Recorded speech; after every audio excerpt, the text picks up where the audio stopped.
نجابیہ باتیں، وہ آدمی جس کے سر پر سینگ تھے۔ السلام علیکم ناظرین، میں ہوں جمال ارشد اور آپ دیکھ رہے ہیں ونڈر ورلڈ۔ دوستو 1934 کی ایک گرم دوپہر میں انگلینڈ کا ایک محقق گھوسٹ فری مین وسطی افریقہ کے ملک چاڈ کے میوکیبی علاقے میں واقع ایک دور افتادہ گاؤں فیانگ جا پہنچا۔ مقصد صرف ایک پراسرار کہانی کی حقیقت جاننا تھا۔ اس نے سن رکھا تھا کہ کہیں جنگلوں میں ایک ایسا آدمی رہتا ہے جس کے سر پر سینگ ہیں۔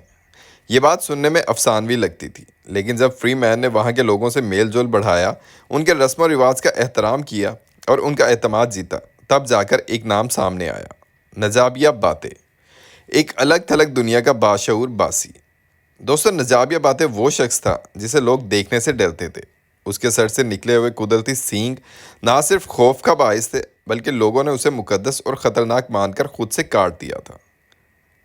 گاؤں والوں کے لیے وہ انسان کم، کوئی پراسرار مخلوق زیادہ تھا، مگر فری مین کے لیے نجابیہ ایک اور ہی دنیا کا دروازہ تھا۔ نجابیہ نہایت ہی نرم خو، خاموش اور متین شخص تھا۔ اپنی تنہائی میں اس نے فطرت کو پڑھا، جڑی بوٹیوں کو سمجھا اور جنگل کو اپنا استاد بنایا۔ وہ مقامی درختوں، جڑی بوٹیوں اور پرندوں کے بارے میں اس قدر معلومات رکھتا تھا کہ بڑے بڑے ماہر حیاتیات بھی حیران رہ جائیں۔ دوستو نجابیہ نے فری مین کو کئی ایسے نسخے بتائے جو زخم، بخار، جلدی بیماریوں اور حتیٰ کہ سانپ کے کانٹے تک کا علاج کرتے تھے۔ وہ جسم کو نہیں، انسان کو ٹھیک کرتا تھا۔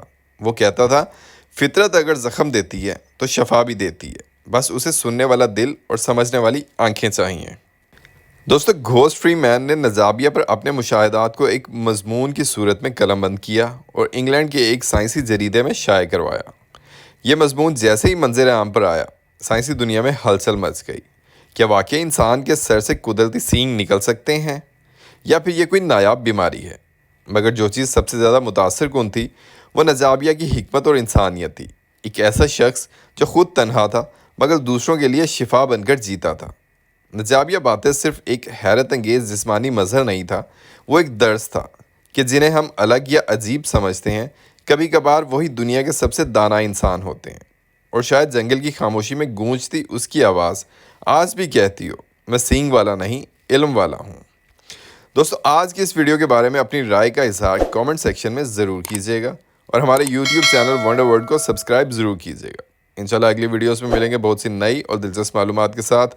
تب تک کے لیے اپنا خیال رکھیے گا۔ اللہ نگہبان۔